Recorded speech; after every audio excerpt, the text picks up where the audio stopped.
Alright, Psychology 201. Here's the second part of this video here. And we are doing anxiety disorders. We're still in chapter 15. And we're doing anxiety disorders. And so let's go. So anxiety disorder. Distinguished among generalized anxiety disorders, panic disorder is a part of anxiety disorders. Phobias. We've talked about being afraid of maybe snakes or elevators, claustrophobia, birds. I've had people afraid of birds, afraid of heights. I'd never been afraid of heights before. Let's see, maybe a couple of years ago, and I'll tell you my story with the anxiety and being afraid of heights. Never been afraid of heights before. And my husband and I, probably anniversary or something, was taking a Ferris wheel over the water in Washington. And I got up in the little, looked like a death trap. And that's where my, remember, thoughts, feelings, behavior. My mind is going, ha, there's a death trap over the water. And so we got into this pod, and the Ferris wheel was loading up people to go around. And my husband was videoing. It was our anniversary. He was making a video, and he was videotaping me and Sanders over the water, blah, blah, blah, blah, blah. And when I first got in there, I wasn't nervous and laughing, joking, fun. You know, we waited a long time to be in line. Never had a panic disorder before. When I got into that pod, and I began to see the water beneath. And now, if you've ever been in one of these things, they load you up, and you may sit for maybe 5 or 10 minutes over the water while they load up the next person, and you move up a little bit higher. Well, the higher I moved up in the thing, the more my brain is going, you're gonna die. And so my thoughts are going, you're gonna die, this is going to be it, hang it up, forget it, you're toast. And my feelings are nervous. My foot is shaking. I'm beginning to sweat. I wasn't sad, but tears were just leaping out of my eyes. And I was trying to calm down and trying to breathe, but I could not catch a good breath. And I felt like the inside of this cocoon, or this pod, was closing in on me. And my husband's still making the videos, and I made him delete that video, otherwise I'd show it to you. And making the videos, and finally he looked at the video, he's like, what are you crying about? What's going on? And so, but it wasn't something that I felt like I could just make my body stop. It was like my body was betraying, my thoughts betraying me. And so this lasted for the duration of this ride until I got off of the thing. And so that was my first experience with panic and anxiety. And from that particular moment began a long journey of studying anxiety and studying how it affects the body, and studying how the mind produces thoughts, and how the body, in conjunction with those thoughts, produce an emotion, and that emotion produces a behavior. And the behavior is what you are most of the time trying to decrease or get at, is the behavior. But the behavior is not the cause. The behavior is a result of something else going on. So we'll talk a little bit more about anxiety. Some people have anxiety with public speaking. Some people have anxiety with social groups and cliques and being in certain places. What are they going to think about me? What if nobody likes me? All of these negative automatic thoughts. We call them those negative gnats, right? These negative automatic thoughts happen in our brain, and once you get one, then the rest just kind of swarm in and take over, and then your emotions are running high, and then the behavior kicks in. Looking down from a high ledge may elicit anxiety. In contrast, anxiety disorders are characterized by distressing, persistent anxiety or dysfunctional anxiety-reducing behaviors.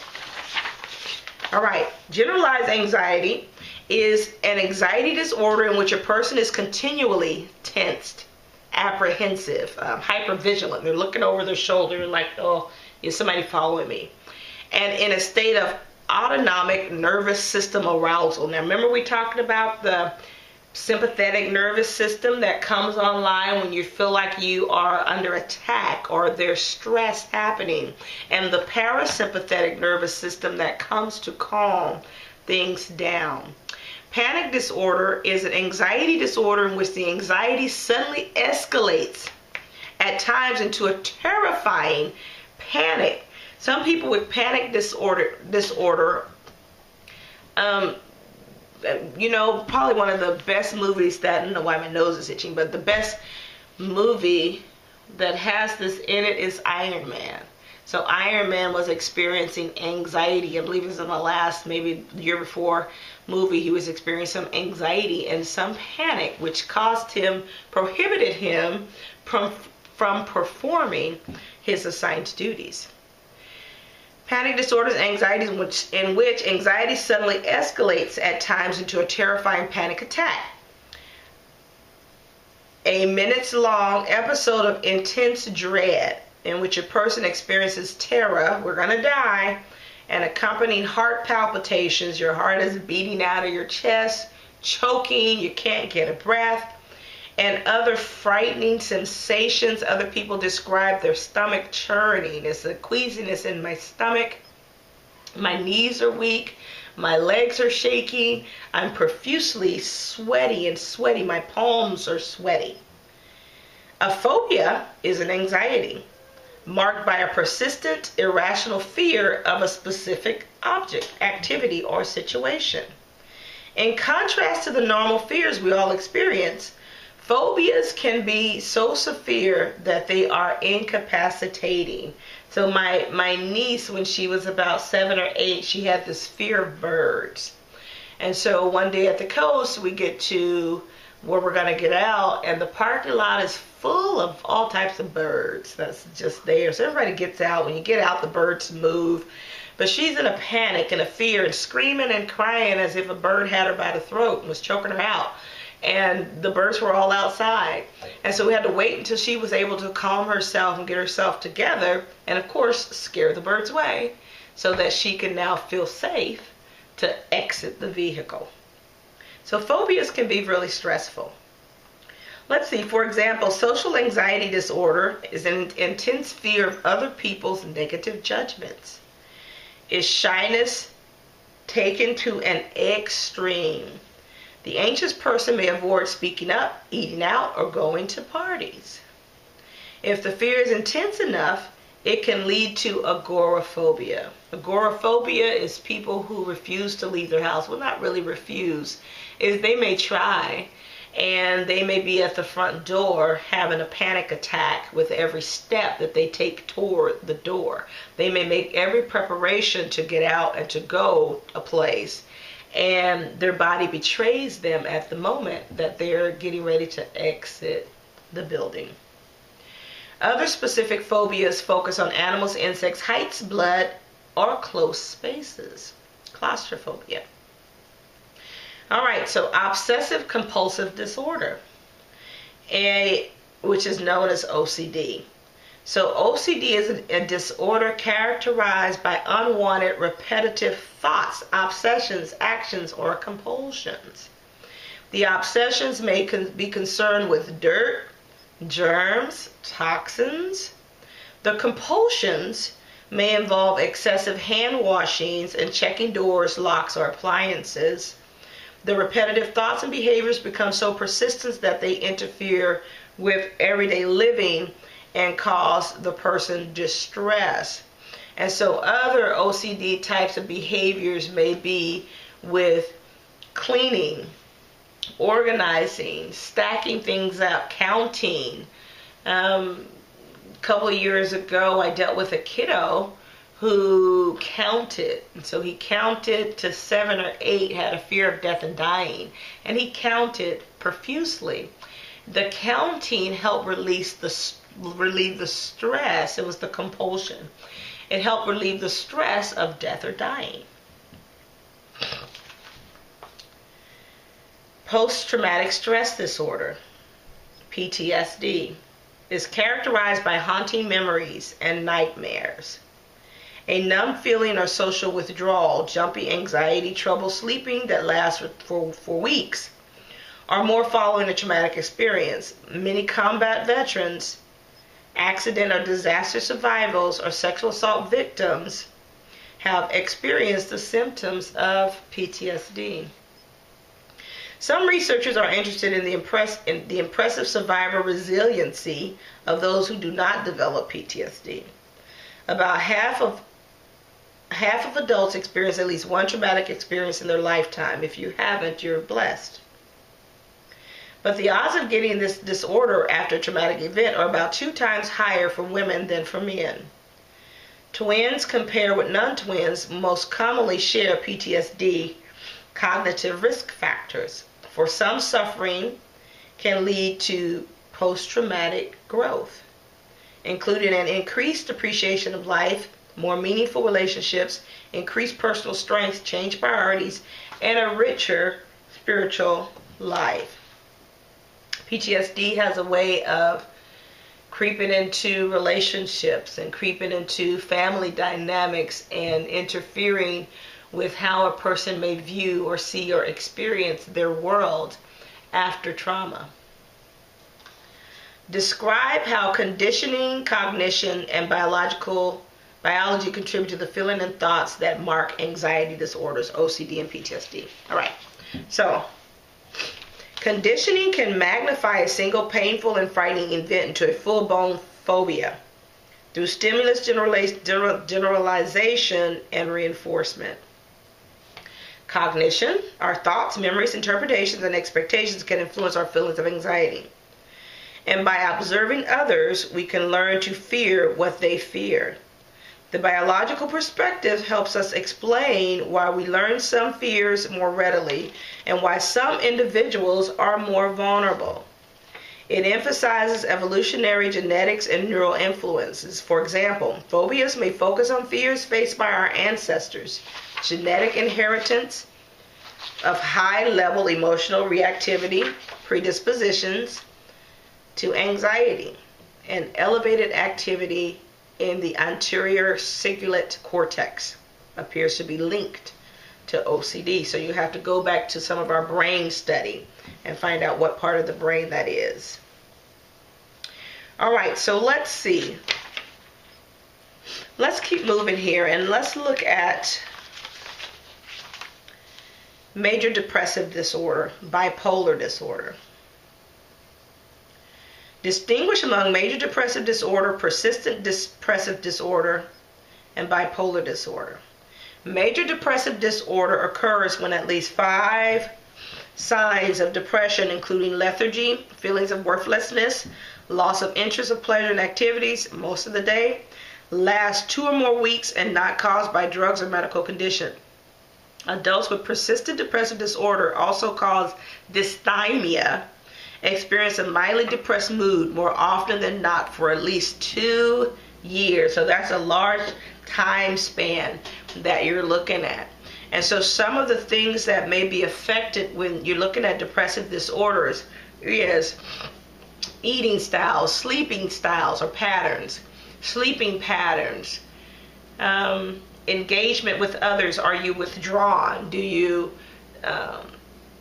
shy away from things that used to make you happy? They're just not scratching the itch anymore. They're making you want to not be engaged, and the not being engaged is making you sadder because now you feel that you should be, right? We should all over ourselves. We should be engaging. We should be blah, blah, blah, blah. We should be doing this over here, but I'm not. And because I'm not, now this increases my thoughts of depression. All right. Bipolar disorder. Now, there's a piece of depression that comes along with the bipolar disorder. Bipolar disorder can also, clients can also have symptoms of mania. Mania can be this euphoric, high-flying, nothing can hurt me, I'm high on life, last 3 to 7 days, and they're just on cloud 9, and all of a sudden switch to this manic depressive disorder where I'm losing it, and the whole world's going to hell in a handbasket, we're all going to die, I'm just going to die today. So you see this flip in a shorter period of time.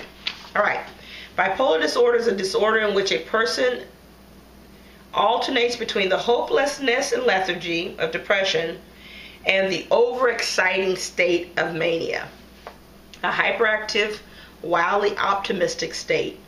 Under the new DSM-5 classification, the number of child and adolescent bipolar diagnoses will likely decline because some individuals with emotional volatility will be diagnosed with disruptive mood dysregulation syndrome. Major depressive disorder is much more common than is bipolar disorder. For some people who suffer from depressive disorders or bipolar disorder, symptoms may have a seasonal pattern. Depression may regularly return each fall or winter, and mania, or a reprieve from depression, may dependently arrive with the spring. And so this, for the clinician, during this September, October, November, December holiday month, January, maybe into the time change, right? We see an increase in people with the seasonal depression disorder, or when the sun goes away and they're not out in life doing their thing. It's cold, it's rainy, it gets dark before we get home. Most people who deal with a seasonal depression disorder have a hard time during the season, so they seek out clinicians to help them through this particular time. Understanding depressive disorders and bipolar disorder. Describe how biological and social cognitive perspectives help us understand depressive disorders and bipolar disorders. So one research group has suggested that any theory of depression must explain the many behavioral and cognitive changes that accompany the disorder, its widespread occurrence, women's greater vulnerability to depression, the tendency for most major depressive episodes to self-terminate, the link between stressful events and the onset of depression, and the disorder's increasing rate and early age of onset. The biological perspective emphasizes the importance of genetics, neural, biochemical influences. Depressive disorders and bipolar disorders run in families, and linkage analysis is being used to search for genes that put people at risk. In addition, the brains of depressed people have been found to be less active. The left frontal lobe and an adjacent brain reward center, which show that the hippocampus, a memory processing center linked to the brain's emotional circuitry, is vulnerable to stress-related change. Finally, certain neurotransmitters include norepinephrine and serotonin. They seem to be scarce during depression. There's just not enough of it. The social cognitive perspective suggests that self-defeating belief, which arise in part of learned helplessness and the negative explanatory style, feed depression. Women's higher risk of depression has been attributed to what Susan Noel Kochsmai described as a tendency to ruminate or overthink. There's a lot of negative rumination going on with depression. Your mind is stuck in the negative. It's stuck in the mud, so to speak. Depressed people explain bad events in terms as global, stable, and internal. The perspective sees the disorder as a vicious cycle in which negative, stressful events are interpreted through a ruminating, pessimistic explanatory style, creating a hopelessness, depressed state. Hampers the way a person thinks and acts. This in turn fuels negative, stressful experiences as rejection. Identify the factors that increase the risk of suicide and describe what we know about non-suicidal self-injury. All right, so we know hand in hand that with depression comes the risk of people being a danger to themselves and other people. So it's one of the questions we ask people when they come in for a diagnosis of depression is, are you a danger to yourself or anyone else? Compare with people who suffer no disorder. Those with alcohol use are roughly 100 times more likely to commit suicide. Social suggestions may trigger suicide. The elderly sometimes choose death as an alternative to current or future suffering. In people of all ages, suicide may be a way of switching off unendurable pain. Warning signs include verbal hints, giving possessions away, or withdrawal and preoccupation with death. And so if you see any of those signs, giving their stuff away, a preoccupation with death or dying. Even if it's a long to go be with Jesus and see Jesus, there's still a spirit of death there. And you, as being one that is aware, may be the one that saves them. And so you would get them some help, or suggest help, or take them to where help can be found. Some people, especially adolescents and young adults, engage in non-suicidal self-injury, this is the cutters, as a way to ask for help and gain attention, or to gain relief from intense negative thoughts. All right, so let's see. Symptoms of schizophrenia. So I think I'm going to do symptoms of schizophrenia and the onset and development of schizophrenia, personality and eating disorders in another video. And so we're just going to leave this video with the anxiety disorders and with depression, bipolar disorders. If you have any questions on anything, of course, read your book, because all this information is in your book. But feel free to give me a call, 571-318-9745, or you can text me. All right, take care. God bless.